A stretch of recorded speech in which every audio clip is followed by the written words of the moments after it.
আচ্ছা, চলেন শুরু করি আর কি। তো হচ্ছে আমরা গুগল অ্যাডসের মধ্যে একটা জিনিস বাদ রাখছিলাম, মনে আছে কিনা আপনাদের? সেটা হচ্ছে বিডিং। বলছিলাম যে বিডিং নিয়ে আমরা পরে কথা বলবো। তো বিডিংটা নিয়ে আজকে কথা বলবো, চলেন। তো আমরা একটা ক্যাম্পেইন ক্রিয়েট করি আর কি। এখান থেকে বিভিন্ন ক্যাম্পেইনের বিডিং কিন্তু বিভিন্ন হয়, অবজেক্টিভ অনুসারে বিডিং আলাদা আলাদা হবে। ওকে, তো চলেন একটা একটা করে দেখি। আমরা এখান থেকে অ্যাডের অবজেক্টিভ দিলাম হচ্ছে সেলস। এরপরে হচ্ছে আমরা কন্টিনিউ যাই। আমরা সেলসের মাধ্যমে সার্চ অ্যাড বা পিপিসি অ্যাড করব। ওকে, আচ্ছা, এখান থেকে কন্টিনিউ যাই, স্টার্ট নেম। আচ্ছা, শুরুতে এই যে আসছে হচ্ছে বিডিং। তাহলে আগে হচ্ছে আমাদের জানা দরকার যে বিডিং জিনিসটা আসলে কি। বিডিং হচ্ছে যে দেখেন, আপনি তো কোনো একটা উদ্দেশ্যকে টার্গেট রেখেই তো ফেসবুকে গুগল অ্যাড দিচ্ছেন। যেমন আমরা এটা সিলেক্ট করছি সেলস ক্যাম্পেইন, আর এই সেলসটা নিয়ে আসতে চাই আমরা কার মাধ্যমে? সার্চ পিপিসি অ্যাডের মাধ্যমে আর কি। ওকে, তো আপনার যে গোলটা অ্যাচিভ করার জন্য আপনি গুগলকে কিছু গাইডলাইন দিচ্ছেন বা গুগলকে কিছু নির্দেশনা দিচ্ছেন যে আমি এই প্রসেসে আমার গোলটা অ্যাচিভ করতে চাই। যেমন ধরেন, সেলস ক্যাম্পেইনের আপনার টার্গেট কি? অবশ্যই সেল করা।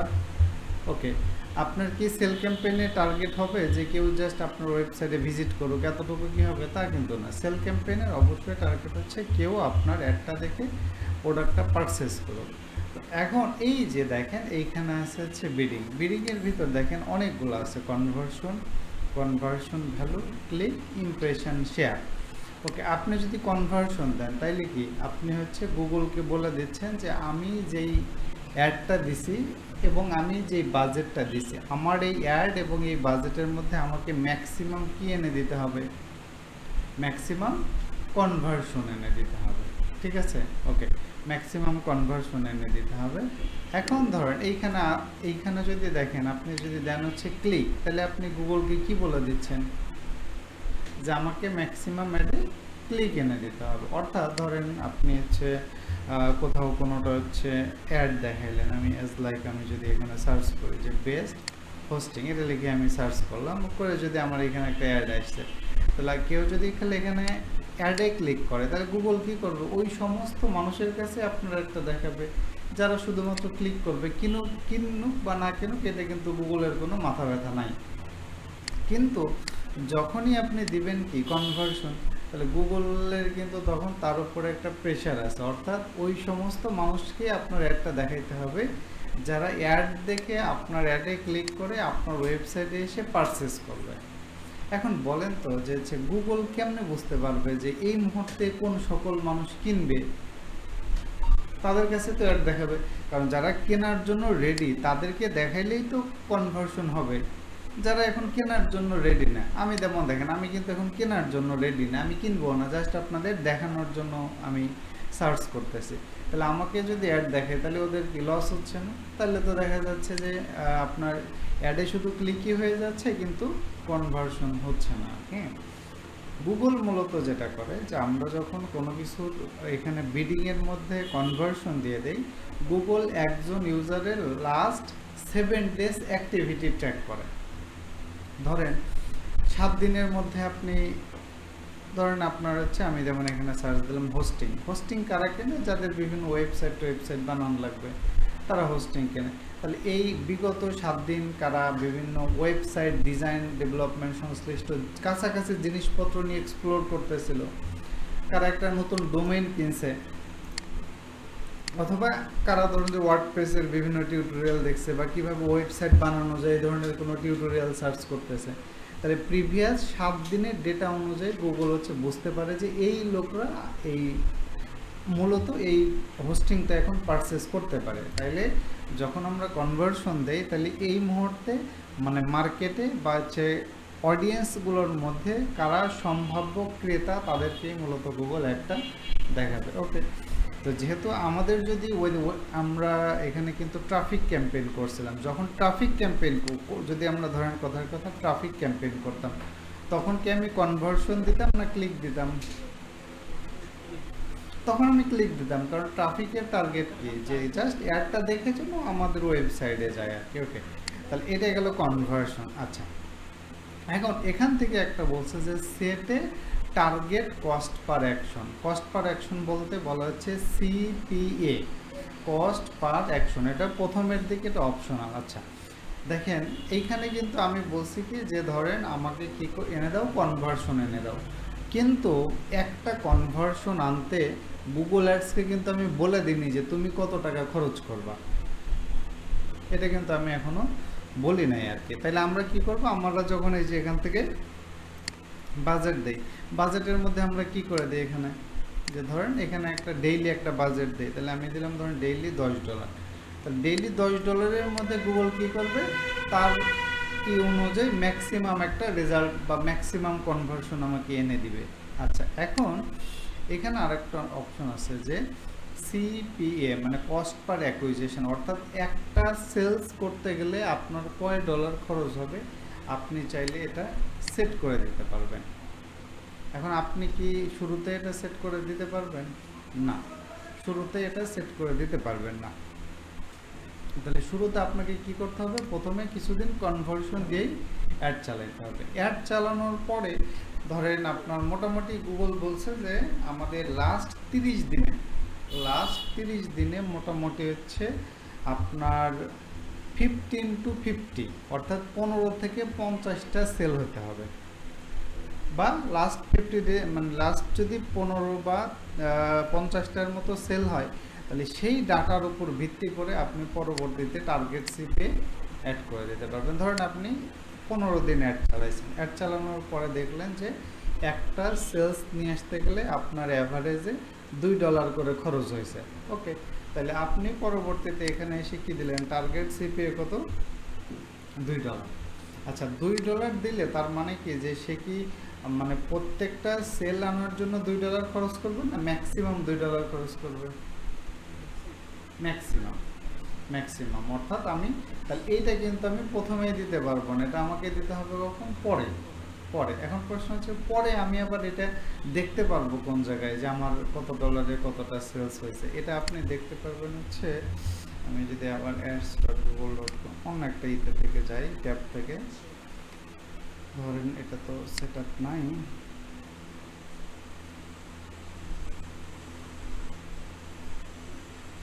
তো প্রিভিয়াস এখানে হলো আমাদের, ওকে,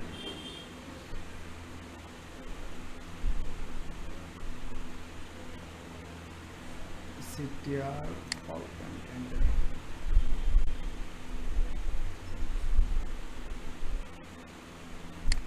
সেটিংয়ে, মানে যেই ক্যাম্পেইনটা চলবে, হ্যাঁ সেই ক্যাম্পেইনের এখানে আপনি সেটিংয়ে ক্লিক করবেন। না আসেনি ডেটাগুলো, একটু ওয়েট করেন। ওকে, এখান থেকে আমরা হচ্ছে এখান থেকে একটা জিনিস আছে দেখেন, এটা হলো বিডিং। আচ্ছা, এখান থেকে একটা জিনিস দেখানো যায় আর কাছে, এখানে আমরা আসতেছি আর কি, এখান থেকে না যে আমি হচ্ছে এইটা কোনটা ছিল, ওয়েবসাইট ট্রাফিক, এটা সিলেক্ট করি।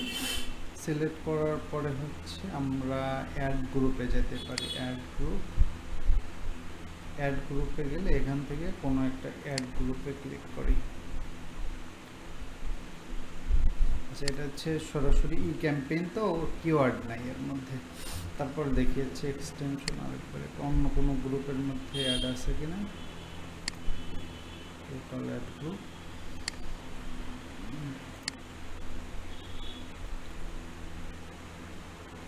আচ্ছা, সেটাই হোক, এই যে আমরা যখন মানে যেই এইটার ক্ষেত্রে নাই, বাট যখন আপনি কোনো একটা অ্যাড চালাবেন, অ্যাড চালাইলে বাই ডিফল্ট হিসেবে কী থাকে, অ্যাড গ্রুপের মধ্যে কী থাকে, অ্যাড।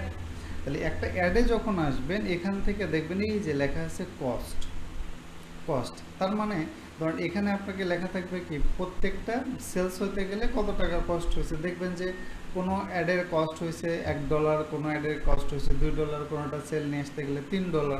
তাহলে সবগুলোর অ্যাভারেজ হচ্ছে নিচে দেখা যায়, একদম নিচে হচ্ছে অ্যাভারেজ কস্টটা দেখা যায়। অথবা আরে অ্যাকুরেট, এটা কি হচ্ছে কস্ট কনভার্সন, এটা কনভার্সন রেট, এটা কতগুলো কনভার্সন কস্ট পার কনভার্সন, ও এই যে এখানে আছে দেখেন কস্ট পার কনভার্সন, মানে প্রত্যেকটা কনভার্সন হতে গেলে আপনার কত টাকা লাগবে। তাহলে এই কলাম থেকে আপনি এখান থেকে দেখতে পারবেন যে প্রত্যেকটা কনভার্সন হতে গেলে আপনার কত টাকা লাগতেছে আর কি। ওকে, দ্যাটস ইট। তাহলে আপনি যদি এখানে দেখেন দেন আপনি কিন্তু আবার পরবর্তীতে সেই অনুযায়ী এখানে আপনি টার্গেট সিপিএটা বসাইতে পারবেন। ওকে, বাট শুরুতে কিন্তু বসাইলে হবে না, শুরুতে বসালে কিন্তু অ্যাডের পারফরমেন্স ভালো হবে না, কারণ আপনি যখন টার্গেট সিপিএ $2 দিলেন তখন গুগল কি আর $2 বেশি কাটতে পারবে? $2 বেশি কাটতে পারবে না। তবে এইখানে আরেকটা জিনিস আছে, আমি যদি আপনাকে দেখাই আর কি, ক্যাম্পেইন অ্যাড গ্রুপ, অথবা আমরা অ্যাডে যাই, এখান থেকে আমরা ক্যাম্পেইনে যাই,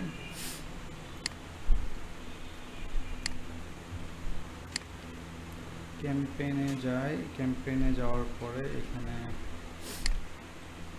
ক্যাম্পেইন সিলেক্ট আছে, অ্যাড গ্রুপ আসছে, দেখি যে কোনো একটা অ্যাড গ্রুপের সেটিংয়ে যাই,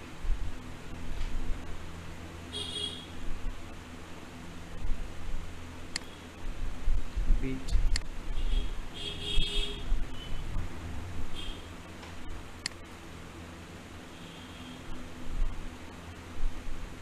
অ্যাড গ্রুপ সিলেক্ট হয়ে আছে, এখান থেকে অল ক্যাম্পেইনস, এখান থেকে আবার একটু যাই, এখানে ওয়েবসাইট ট্রাফিক, এখান থেকে যাই।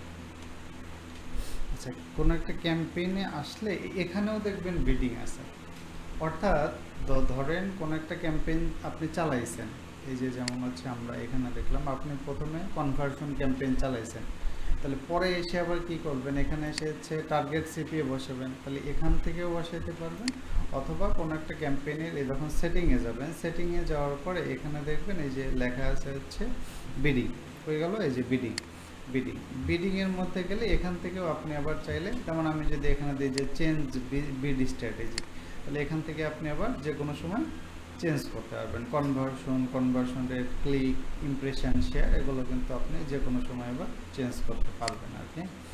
ওকে, আচ্ছা, তাহলে এটা গেল হচ্ছে কনভার্সন, এরপরে আছে কনভার্সন ভ্যালু। আচ্ছা, এখানে কনভার্সন আর কনভার্সন ভ্যালুর মধ্যে একটু পার্থক্য আছে। আগে ছিল হচ্ছে কনভার্সনের সাথে ছিল হচ্ছে টার্গেট সিপিএ, আর এখানে হচ্ছে কনভার্সন ভ্যালু। আচ্ছা, কনভার্সন ভ্যালু জিনিসটা কি সেটা একটু বুঝতে হবে। কনভার্সন আর কনভার্সন ভ্যালু, দেখেন conversion value is the value that you associated with actions taken on your web page app or store. আচ্ছা, আমি বাংলায় বুঝিয়ে দিচ্ছি। কনভার্সন ভ্যালু বলতে আপনি আপনার একটা ওই সমস্ত কাস্টমারকে দেখাইতে চাচ্ছেন যাদের অর্ডার ভ্যালু বেশি, মানে যাদের অ্যাট এ টাইমে বেশি টাকার অর্ডার করে। ধরেন এইখানে একটা বিষয় আছে আবার, হ্যাঁ, যে ধরেন এইখানে যদি আমরা একটা ই কমার্স সাইটে যাই আর কি, ধরেন হচ্ছে আপনি একটা ই কমার্স সাইটে গেলেন, ই কমার্স সাইটে গেলে দুই ধরনের মানুষ কেনাকাটা করবে। এক ধরনের মানুষ কি ধরেন জাস্ট একটা সিঙ্গেল আইটেম কিনবে, আর এক ধরনের মানুষ হয়তো কি শার্ট কিনবে, প্যান্ট কিনবে, আরও অন্যান্য যে অ্যাক্সেসরিজ আছে সেগুলোও কিন্তু পারচেস করবে। তাইলে আপনার যদি বেশি টাকার সেল করার প্রয়োজন হয় তাহলে আপনি তখন দিবেন হচ্ছে কনভার্সন ভ্যালু। এখন গুগল, এখন বলেন তো যে গুগল কেমনে বুঝবে যে কে আসলে মানে কে বেশি টাকার নিতে মানে প্রোডাক্ট কেনে, এটা গুগল কেমনে বুঝবে?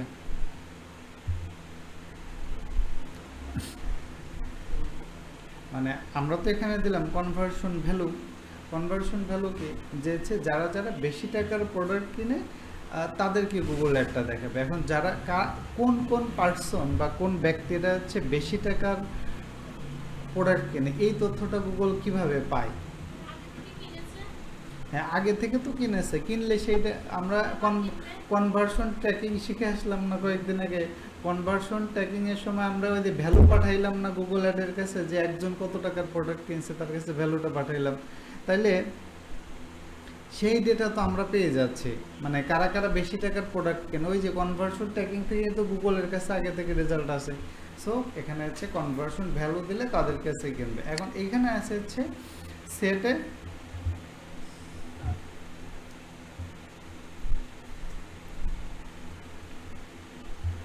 টার্গেট আরওএস মানে কি আপনার হচ্ছে এর আগে ফেসবুক অ্যাডের ক্ষেত্রে আরওএস দেখাইছিলাম, হ্যাঁ,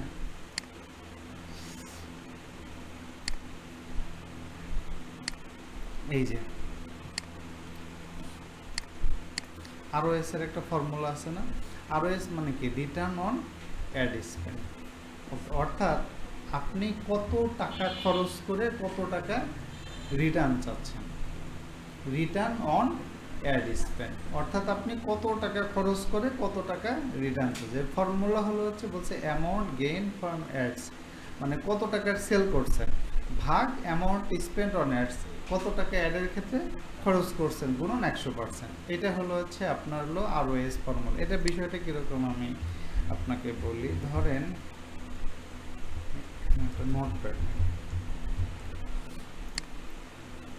ধরেন আপনার একটা প্রোডাক্টের কেনা খরচ হচ্ছে 20 টাকা, তাইলে আপনি যদি এই প্রোডাক্টটা এখন 25 টাকায় বিক্রি করেন, তাইলে কি আপনার 5 টাকা লাভ থাকবে?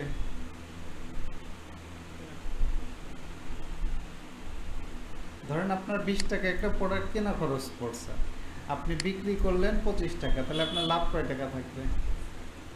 লাভ 5 টাকা। আচ্ছা হ্যাঁ, এইটাই হলো বিষয় যে আপনি 20 টাকা প্রোডাক্ট কিনে যদি 25 টাকা বিক্রি করেন, তাহলে আপাত দৃষ্টিতে মনে হচ্ছে যে 5 টাকা লাভ, কিন্তু আসলেই কিন্তু 5 টাকা লাভ নাই। কারণ হচ্ছে আপনার দেখেন এই 5 টাকার মধ্যে আর কী কী খরচ যাবে, আপনার অ্যাডের খরচ যাবে, আপনার প্যাকেজিংয়ের খরচ যাবে, আপনার যদি এমপ্লয়ি থাকে তাদের খরচ যাবে, তারপরে আপনার যদি শপ থাকে দোকান ভাড়ার খরচ যাবে, তাইলে এর ভিতর থেকে আরও খরচ যাবে না? তাইলে হিসাবটা কিভাবে হয়? হিসাবটা হলো ধরেন আপনার হিসাব করছেন যে হচ্ছে 20 টাকার একটা প্রোডাক্টের কেনা খরচ, ক্যারিং খরচ আছে না, ধরেন যে এর সাথে ক্যারিং খরচ হচ্ছে 1 টাকা, আপনার এমপ্লয়ি খরচ হচ্ছে 2 টাকা, এরপরে হলো আপনার হচ্ছে ওই যে কি বলে যে অ্যাড কস্ট হচ্ছে 2 টাকা। তাহলে আমার এখন টোটাল কত আসলো? 25 টাকা। তাহলে আমার কিন্তু 25 টাকা অলরেডি খরচ হয়ে যাচ্ছে। আবার হ্যাঁ, আবার এর সাথে আরও কিছু যুক্ত হবে, যেমন আপনার ধরেন যে 1000 ইউনিট প্রোডাক্ট আপনি আপনার স্টোরে নিয়ে আসছেন, সেটা কি হচ্ছে 1 মাসের মধ্যেই শেষ হবে না? তাহলে আপনার যদি ধরেন যে এই 1000 ইউনিট প্রোডাক্ট বিক্রি করতে গেলে 3 মাস লাগে, তাহলে এই 3 মাসের স্টোর খরচ, এমপ্লয়ি খরচ সবই তো এর সাথে যুক্ত হবে, তাই না? তাহলে সেক্ষেত্রে দেখা যাচ্ছে যে 20 টাকার একটা প্রোডাক্টে যদি আপনি 5 টাকা লাভ করতে চান, তাহলে অ্যাভারেজে দেখা যাচ্ছে আমাকে 30 থেকে 35 টাকার মতো প্রোডাক্টটা সেল করা লাগবে আর কি। ওকে, তাইলে এইটাকে আমি ধরেন যে একটা প্রোডাক্টের যেই সেল করব, এটাকেই বলছে কে যে অ্যামাউন্ট গেইন ফ্রম অ্যাডস। তাহলে আমার কিন্তু ওইটা কিন্তু প্রফিট না, ঠিক আছে? তাহলে ফর্মুলা কীরকম? ফর্মুলায় যদি ধরেন আমরা হচ্ছে এখানে একটা হিসাব করি যে আপনার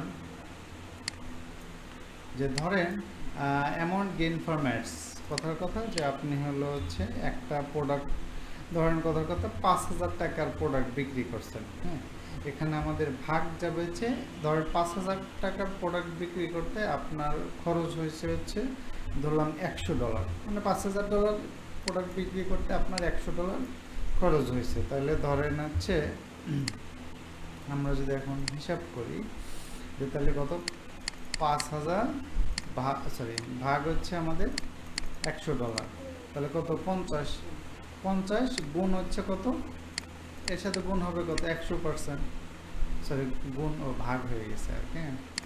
তাহলে আমাদের হচ্ছে 500 ছিল নাকি, 500 গুণ 100 কত, 50 ছিল, হ্যাঁ তাই তো বলি, এত হয়ে গেল কেন? 50 গুণ হচ্ছে আপনার 100, তাহলে কত, 5000। তাহলে এটাকে পার্সেন্টেজে হিসাব বিবেচনা করা হয়। অর্থাৎ এখন যদি আমি, আচ্ছা এখানে আরেকটা জিনিস হিসাব করা দরকার, সেটা হচ্ছে যে ধরেন আপনার এটা হচ্ছে টোটাল রেভিনিউ ভাগ হচ্ছে আপনার এটা অ্যাড কস্ট, অ্যাড কস্ট। তাহলে আপনি এখানে একটা হিসাব করেন যে হচ্ছে আপনার যদি তাহলে এখানে কিভাবে হিসাব করবেন, ধরেন আমি একটু বড় করি, যে আরেকটা হিসাব করেন যে হচ্ছে 5000 ধরেন আপনার টোটাল সেল হয়েছে, আর প্রতি ইউনিটের প্রাইস হচ্ছে কত, 35, ঠিক আছে? 35 না, এখানে হলো দাঁড়ান আরেকটা হিসাব করতে হবে, সেটা হলো আমাদের হিসাবটা কেমনে বলি, সেটা হচ্ছে আপনার আচ্ছা $35 হচ্ছে পঁয়ত্রিশ টাকায় বিক্রি করলে আমার প্রফিট থাকতেছে কয় ডলার? $5। $5, তাহলে 35, তাহলে এখান থেকে এটা ভাগ দিয়ে দেখতে হবে যে আমি এত টাকার প্রোডাক্ট বিক্রি করলে আমার কত টাকা প্রফিট থাকতেছে। ওকে, তাহলে এখন সিস্টেম হলো যে আমাদের যে আসছে যে 5000%, তাহলে এখানে ROS যেটা আছে আপনার, ROS যদি ধরেন আমি 5000% দিয়ে দিই, তাহলে কি হবে যে আমি তাহলে বললাম যে হচ্ছে আমার রেভিনিউ মানে রিটার্ন অন অ্যাড স্পেন্ড, অর্থাৎ আমি অ্যাড স্পেন্ড যা করি তার চেয়ে আমি প্রফিট চাই কত পার্সেন্ট? 5000%। 5000% প্রফিট চাই আর কি। তবে এখানে একটা ওয়ার্নিং দিচ্ছে যে before setting a target average you until the account that set up conversion tracking receive at least 15 conversion in the last 30 days। অর্থাৎ আপনি যদি ROS এর ভ্যালু ঠিক করতে চান তাহলে আপনাকে মিনিমাম 15টা কনভার্সন হতে হবে লাস্ট 30 দিনে। তাহলে প্রথমে আপনি কনভার্সন ভ্যালু ধরে অ্যাড চালাইতে পারেন অথবা অনলি কনভার্সন ধরে অ্যাড চালাইতে পারেন। এরপরে হচ্ছে লাস্ট 15 দিনের মধ্যে যদি লাস্ট 30 দিনের মধ্যে যদি মিনিমাম 15টা কনভার্সন হয়, তারপরে হচ্ছে আপনি ROSটা সেট করতে পারবেন, তাছাড়া কিন্তু আপনি ROS সেট করতে পারবেন না আর কি। ওকে, আচ্ছা, এটা গেল একটা। আর ক্লিক তো বুঝতেই পারতেছেন যে আমি হচ্ছে কতগুলো ক্লিক, মানে আপনি যদি ক্লিক দেন তাহলে বাই ডিফল্ট হিসেবে গুগল অ্যাডস কী করবে যে ওই সমস্ত মানুষকে অ্যাড দেখাবে যারা ম্যাক্সিমামই আপনার অ্যাডে ক্লিক করবে। আর এখানে আরেকটা আছে দেখেন, সেট এ ম্যাক্সিমাম কস্ট পার ক্লিক বিড লিমিট। আচ্ছা, এই যে আমরা এই যে এই অ্যাডগুলোকে যে বলি যে কেউ যদি এখানে ক্লিক করে আর কি, হ্যাঁ, তাহলে আমরা কি এটাকে ক্লিক করলে কি গুগলের কাছ থেকে প্রতি ক্লিকে টাকা কাটে না, যেটাকে বলে কি যে আপনার CPC, কস্ট পার ক্লিক, মানে এই PPC যতগুলো অ্যাড আছে সবগুলোই গুগল টাকা কাটা হচ্ছে ক্লিকের উপর ভিত্তি করে। এখন এই কিওয়ার্ডটার ক্ষেত্রে কত টাকা কাটবে এটা আমরা এর আগে দেখে আসছিলাম, আপনাদের মনে আছে কিনা যে গুগলের এখানে একটা দেখবেন টুলস আছে, সেটা হচ্ছে কিওয়ার্ড প্ল্যানার, মনে আছে আপনাদের? এটা হচ্ছে কই যে আছে বিল্ডিং টুলসের মধ্যে আছে, টুলসের মধ্যে আছে হচ্ছে টুলসের মধ্যে কই কিওয়ার্ড প্ল্যানার, এই যে কিওয়ার্ড প্ল্যানার। আমি যদি দেখাই আপনাকে, ধরেন আমি এই কিওয়ার্ডটার ক্ষেত্রে দেখতে চাই যে কত টাকা কাটতে পারে গুগল। হ্যাঁ, ডিসকভার নিউ কিওয়ার্ডস, এখানে আমি ওয়েবসাইট দিলে বাংলাদেশের ক্ষেত্রেই থাক, অন্য দেশ দিলে দিতে পারবেন গেট রেজাল্ট। ওকে, তাহলে এখান থেকে দেখেন যে আমি যদি বেস্ট হোস্টিং, এখানে অনেকগুলো কিওয়ার্ড দিছে এরা, বা আমি যদি টোটালটা এটা ডাউনলোড করি আর কি আপনার,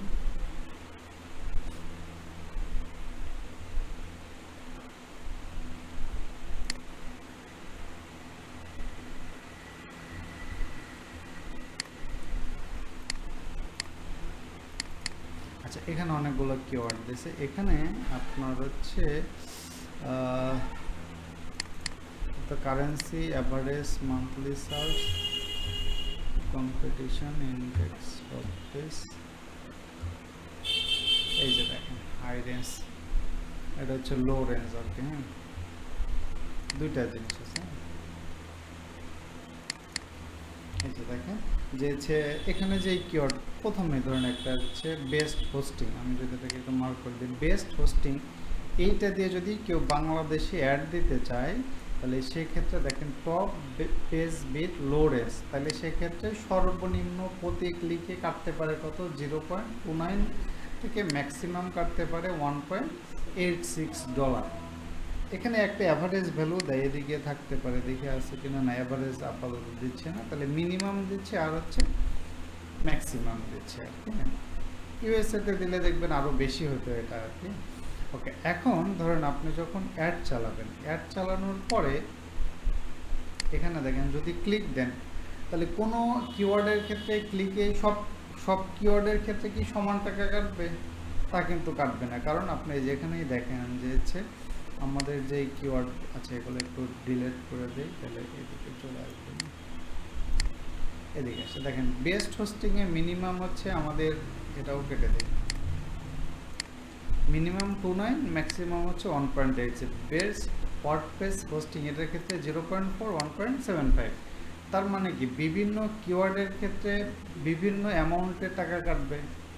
তাইলে আপনি যখন অ্যাড চালাবেন, অ্যাড চালানোর পরে প্রথমেই ক্লিক দিতে হবে, এরপরে হলো আপনি চাইলে কী করতে পারবেন, ম্যাক্সিমাম সিপিসি এখানে সেট করে দিতে পারবেন। এখন প্রশ্ন হচ্ছে যে ম্যাক্সিমাম সিপিসি আমরা কিভাবে সেট করব এখানে, কারণ হচ্ছে দেখেন কোনোটার ক্ষেত্রে তো ধরেন আপনার হচ্ছে 0.29 কাটবে, কোনোটা 0.4, কোনোটা এত, তাহলে আমি আর ম্যাক্সিমাম আর মিনিমাম কেমনে ঠিক করবো আর কি।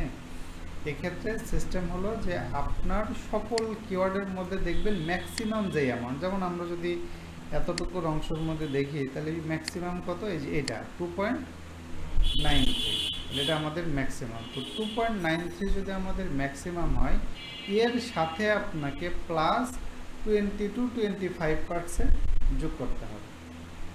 তাহলে ধরেন 2.93 এর কত পার্সেন্ট, 2 থেকে 20 থেকে 25% এর সাথে যুক্ত করবেন, যুক্ত করে তারপরে হচ্ছে আপনি এখানে দিবেন হলো ম্যাক্সিমাম সিপিসি বিট লিমিট। এখন প্রশ্ন হচ্ছে যে ম্যাক্সিমাম দিলে কি সবার ক্ষেত্রেই বেশি বেশি কাটবে? তা কাটবে না কিন্তু, কারণ কোনোটার ক্ষেত্রে এই অ্যামাউন্ট কাটবে, বাট আপনি যেটা ম্যাক্সিমাম দিবেন ওর বাইরে সে যাবে না। ঠিক আছে, ওকে, তাহলে এটা গেল এটা। তবে ইও দেওয়া যায় আপনার হলো, আমরা যদি আবার একটা দেখি ক্যাম্পেইনের মধ্যে, এখান থেকে আমরা যদি এখানে ক্যাম্পেইনস কোন একটা ক্যাম্পেইনে যাই, আবার একটু ক্যাম্পেইনের মধ্যে কিওয়ার্ডস, এখান থেকে কিওয়ার্ডসে ক্লিক করি। আচ্ছা, এখানে সার্চ টার্ম, এখানে হচ্ছে ইমপ্রেশন সিটিআর, যেমন এইখানে একটা অ্যাড চলতেছিল, হ্যাঁ, অ্যাডের ক্ষেত্রে দেখেন এই যে এই কিওয়ার্ডগুলোর ক্ষেত্রে আমাদের ইমপ্রেশন কত, সিটিআর কত, কস্ট কত, ক্লিক কত, কনভার্সন রেট, কনভার্সন নাম্বার, এরপরে average CPC, cost per click. এই যে দেখেন কোনোটার ক্ষেত্রে কত আসছে 0.86, কোনোটার ক্ষেত্রে 0.39, কোনোটার ক্ষেত্রে 0.28, কোনোটার ক্ষেত্রে 0.50, বিভিন্নটার ক্ষেত্রে বিভিন্ন অ্যামাউন্ট আসছে। বাট এখান থেকেও একটা কাজ করা যায়, সেটা হচ্ছে আমাদের, আচ্ছা এটা পুরাতন ক্যাম্পেইন তো এটা এডিট করতে দিচ্ছে না, হ্যাঁ, বা আমাদের এটা তো অন্য অ্যাকাউন্টের অ্যাক্সেস এখানে দেওয়া হয়েছে। এখানে একটা কাজ করা যায়, ধরেন আপনি যদি চান যে এখানে আপনার সকল কিওয়ার্ডের তালিকা আপনি দেখতে পারবেন, তাইলে শুরুর দিকে যেগুলো থাকে এগুলোর মোটামুটি ইমপ্রেশন, সিটিআর, ক্লিক বেশি থাকে। তাহলে আপনি যদি মনে করেন যে হচ্ছে কোনো একটা কিওয়ার্ডের ক্ষেত্রে আপনার হচ্ছে ক্লিক বেশি আসতেছে, তাহলে ক্লিক যদি বেশি আসতেছে তাহলে আপনি সিপিসি বাড়াই দিতে পারেন। তাহলে আপনি নির্দিষ্ট একটা মানে কিওয়ার্ডের যদি সিপিসি বাড়াই দিতে চান, তাহলে আপনাকে সেই কিওয়ার্ডটাকে এখান থেকে সিলেক্ট করতে হবে। সিলেক্ট করে আপনাকে এডিট, যদি আমার এখানে এই যে এখানে বলছে কি you have read only access to this account, মানে এই অ্যাকাউন্টটা আরেকটা ইমেইলের, এই মানে এটা অন্য একটা মেইলে জাস্ট হচ্ছে অ্যাক্সেস দেওয়া হয়েছে আর কি। ওকে, সো এখানে দেখেন যে হচ্ছে আমরা যদি এখানে এডিটে যাই, এডিটে গেলে আপনাকে এই সিপিসিটা বাড়াই দিতে পারবেন। তাইলে আপনি চাইলে নির্দিষ্ট একটা কিওয়ার্ডের ক্ষেত্রেও সিপিসি কিন্তু বাড়াই দিতে পারবেন। ওকে, তাহলে এটা গেল ক্লিক। আর আরেকটা হচ্ছে impression share. Okay, impression share কখন লাগে, এটা মূলত choose the metric you like to focus on your campaign and see bidding option. Okay, আচ্ছা, ইমপ্রেশন শেয়ার, আচ্ছা এখানে দেখেন বলছো where do want to ads to appear, এখানে দেখেন হচ্ছে anywhere of the page, top of the rail, absolute. আচ্ছা এইখানে কয়েকটা জিনিস আমাদের লাগবে আর কি। ইমপ্রেশন শেয়ার বলতে আপনি হচ্ছে এই যে আমাদের অ্যাডটা যে দেখায়, অ্যাডটা যখন কারোর সামনে একবার দেখানো হয় তাহলে সেটা একটা ইমপ্রেশন না, সেটা একটা ইমপ্রেশন। এখন এইখানে বলতেছে যে আপনি আপনার অ্যাডটা কোথায় দেখাইতে চান। এখানে anywhere on the result page, আপনি এই রেজাল্ট পেজের আমরা জানি কি শুরুর দিকে দেখাই, নিচের দিকে দেখাই, পরের পেজগুলোতে দেখাই। আরেকটা আছে top of the result page. Top of the result page যে শুরুতে যে 3-4টা থাকে এগুলোকে বলা হচ্ছে top of the result page. এইখানে আরেকটা জিনিস আছে দেখেন, absolute top of result page. যেই অ্যাডটা কোনো একটা কিওয়ার্ডের ক্ষেত্রে একদম 1 নম্বরে থাকে এইটাকে বলে absolute top of the result page. আচ্ছা, ধরেন আমি এখান থেকে দিলাম যে এনিহোয়ার দেখাতে চাই percentage impression share two target, অর্থাৎ আপনি হলো ওই প্রথম পেজে আমরা যেটা বলছি যে anywhere on the result page, এখন এনিহোয়ার অফ দ্য রেজাল্ট পেজে আসলে যে আপনার ইমপ্রেশনটা কত পার্সেন্ট দেখাইতে চান। যেমন ধরেন আপনি যদি দেন যে এখানে 50%, তাহলে আপনার যে নির্দিষ্ট কিওয়ার্ড আছে কিওয়ার্ড দিয়ে সার্চ করলে আপনার কি হবে 50% মানুষকে এনিহোয়ার অফ দ্য রেজাল্ট পেজে আপনি দেখাইতে পারেন আর কি।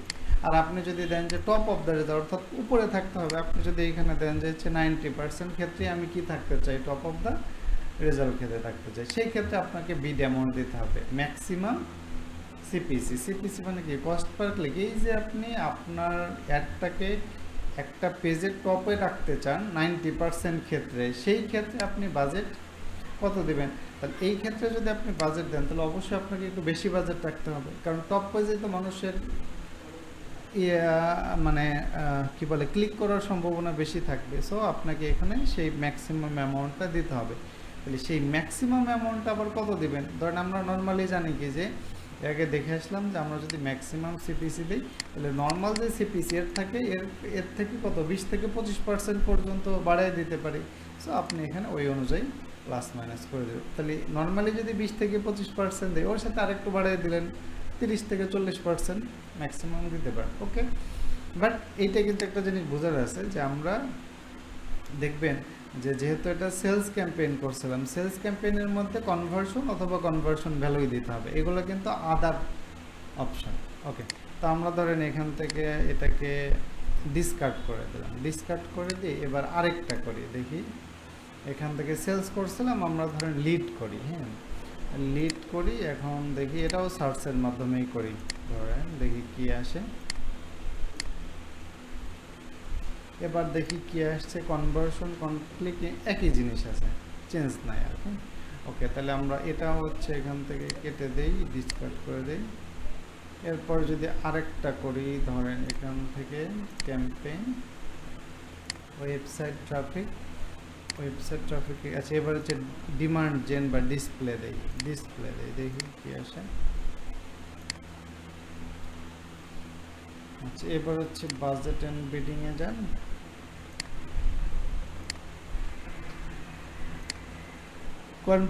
কনভার্সন বলো এদের আরেকটা আছে ভিউয়েবল ইমপ্রেশন, এটা হচ্ছে নতুন আসছে। এই ভিউয়েবল ইমপ্রেশনটা শুধু কাজ করে হচ্ছে আমাদের ডিসপ্লে অ্যাডের ক্ষেত্রে। ভিউয়েবল ইমপ্রেশনটা আসলে কি জিনিস দেখেন আপনি এখানে যদি আমরা ভিউয়েবল ইমপ্রেশন দেই, বলছে ডিসপ্লে অ্যাড কি মানুষ দেখে। ভিউয়েবল ইমপ্রেশন বলতে আপনার যে ডিসপ্লে অ্যাডটা এটা যদি মানুষ মিনিমাম 3 সেকেন্ড পর্যন্ত দেখে তাহলে এটাকে বলা হচ্ছে আপনার ভিউয়েবল ইমপ্রেশন। আর এখানে আছে যে ইন্টারিয়াল ভিউয়েবল সিপিএম মানে হচ্ছে কস্ট পার 1000 ইমপ্রেশন, অর্থাৎ 1000 বার দেখানোর জন্য আপনি কত টাকা খরচ করতে চান। যেমন ধরেন আমি যদি এর আগে আমরা দেখছিলাম যে হচ্ছে কথা আমরা যদি প্রথম আলোতে যাই, প্রথম আলোতে গেলে যে আমাদের এখানে অনেক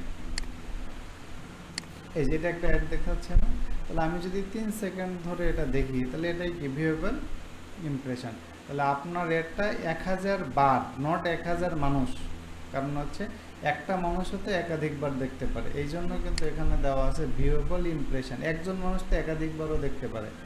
তাহলে 1000 বার দেখানোর জন্য আপনি কত টাকা খরচ করতে চান। ওকে, এটা আছে এখান থেকে, এটা নতুন, তাছাড়া আর কিছু নাই আর কি। Okay that's it. তাহলে এটা গেল, এটা নতুন ছিল এখানে। আর আমরা যদি এটাকে আবার একটু ডিসকার্ড করি, ডিসকার্ড করে আবার একটু আমরা নতুন ক্যাম্পেইনে যাই, ধরেন কোনটা দিব দেখি, অ্যাওয়ারনেসে দেই, অ্যাওয়ারনেস দিয়েছে। আচ্ছা ভিডিও ভিউজ দিলাম।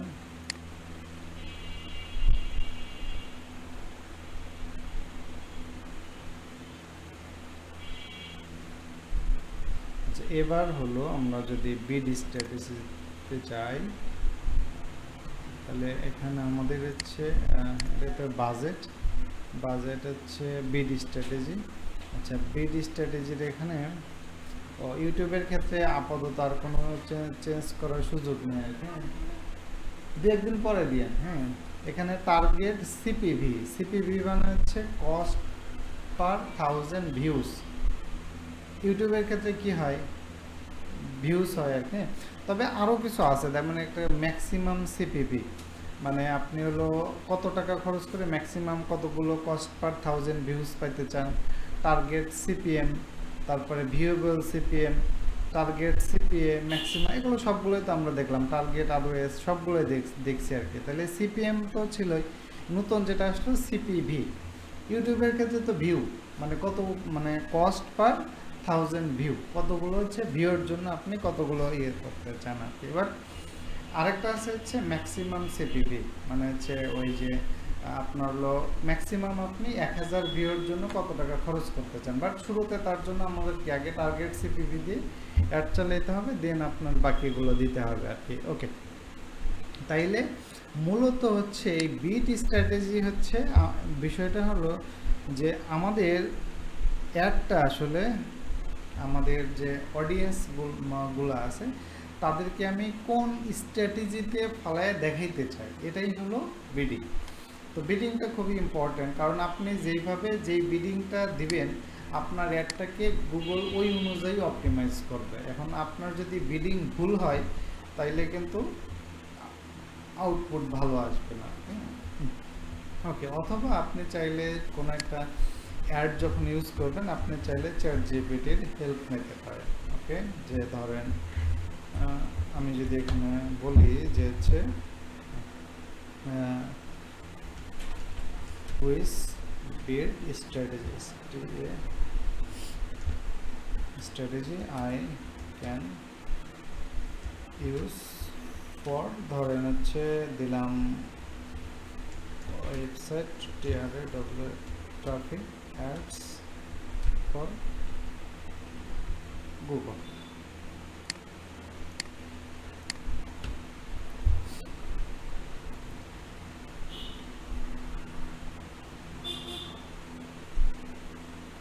এরা দেখেন সুন্দরভাবে আমাদেরকে একদম এক্সপ্লেন করে দেয় যে হচ্ছে আমরা ম্যাক্সিমাম ক্লিক কখন ব্যবহার করবেন, ম্যানুয়াল সিপিসি কখন ব্যবহার করবেন। তার ম্যানুয়াল বলতে কই যে আপনি রেট ঠিক করে দিলেন যে আমি এর বেশি দিব না, ঠিক। টার্গেট সিপিএ কখন অ্যাড করবেন সবগুলো দেওয়া আছে। বাট এইগুলো আসলে আপনি একবারই তো দিবেন না, একবার দেওয়ার পরে কিছুদিন দেখবেন, দেখার পরে পারফরমেন্স কী হচ্ছে সেটা অবজার্ভ করবেন, ওই অনুযায়ী আবার অপটিমাইজ করবেন আর কি। That's it. তাহলে এই ছিল মোটামুটি হচ্ছে আমাদের গুগল অ্যাডসের ক্ষেত্রে বিষয়পত্রগুলো আর কি। আপনারা একটা কাজ করবেন, হ্যাঁ কাজ করবেন, সেটা হচ্ছে আপনাদের তো সবারই আপওয়ার্কের অ্যাকাউন্ট আছে না, আপওয়ার্কে অ্যাকাউন্ট আছে, আপওয়ার্কে গিয়ে আপনারা হচ্ছে সার্চ দেবেন যে গুগল অ্যাডস অথবা পিপিসি অ্যাডস, অথবা সার্চ দেবেন হচ্ছে ওই ডিসপ্লে অ্যাডস, যেভাবে হোক, বা গুগল সেলস অ্যাডস, এইভাবে সার্চ দেওয়ার পরে ওইখানে বিভিন্ন জব আসে না, জবগুলো পড়ে দেখবেন যে হচ্ছে ওই জবের মধ্যে ওরা কি চাইছে, এবং আপনাকে যদি ওই কাজটা দেওয়া হয় আপনি ওইটা পারবেন কিনা। তাহলে আপনি আবার জবের মধ্যে যদি কোনোটা বুঝতে না পারেন, আপনারা দেখছেন যে আপওয়ার্কের প্রত্যেকটা জবকে সেভ করে রাখা যায়, তাহলে আপনি চাইলে কোনো জবকে সেভও করে রাখতে পারেন। হ্যাঁ, সেভ করে রেখে পরবর্তীতে হচ্ছে আপনার এটা একটু আমাকে দেখেন। তাহলে মূলত এটাই করতে হয়। মানে এখন তো ধরেন আপনি কোনো ক্লায়েন্টের কাজ করেননি, সো ক্লায়েন্ট আসলে আপনার কাছ থেকে কীরকমভাবে কাজ চায় এটাও তো আপনি বুঝতে পারতেছেন না। তাহলে এটা বোঝার উপায় হলো আপওয়ার্কে গিয়ে ক্লায়েন্টের জব ডেসক্রিপশনগুলো পড়া, কারণ ওইখানে তো ডিটেলস দেওয়া থাকে। অথবা আপনি freelancer.com-এও করতে পারেন, তবে আপওয়ার্কে যেহেতু বেশি জব পোস্ট হয় আপওয়ার্ক থেকে পড়াটাই ভালো। তাহলে আপনারা ওখানে পড়েন, ফেসবুকের এডের ক্ষেত্রেও সেম পড়তে পারেন, পড়ে দেখবেন যে হচ্ছে মানে দেখলে কি হবে যে আপনার কনফিডেন্স পাবে যে হ্যাঁ তাহলে আমি এটা তো পারবো, ঠিক আছে। আর কোনোটা যদি না পারেন আমাকে জিজ্ঞাসা করতে পারেন, অথবা ইউটিউবে সার্চ দিতে পারেন, অথবা চ্যাটজিপিটিকে জিজ্ঞাসা করতে পারেন। হ্যাঁ, আসলে মানে যে কোনো কিছু ধরেন যে হচ্ছে যেমন আমাদের এখানে আপনার এগুলো আমরা শিখলাম, বাট এর বাইরেও তো আপনার অনেক সময় অনেক ধরনের কোশ্চেন আসতে পারে, সেগুলো কিন্তু আপনাকে টাইম টু টাইম বিভিন্ন সোর্স থেকে সার্চ দিয়ে ভিডিও দেখে দেখে আরও ক্লিয়ার হয়ে নিতে হবে আর কি। আর যদি আমাকে জিজ্ঞেস করেন তাইলেও হবে আর কি। ওকে, তাহলে এই কাজটা আপনারা করেন, আর আমরা আগামী দিন থেকে তাহলে অন্য ক্লাসগুলো করব।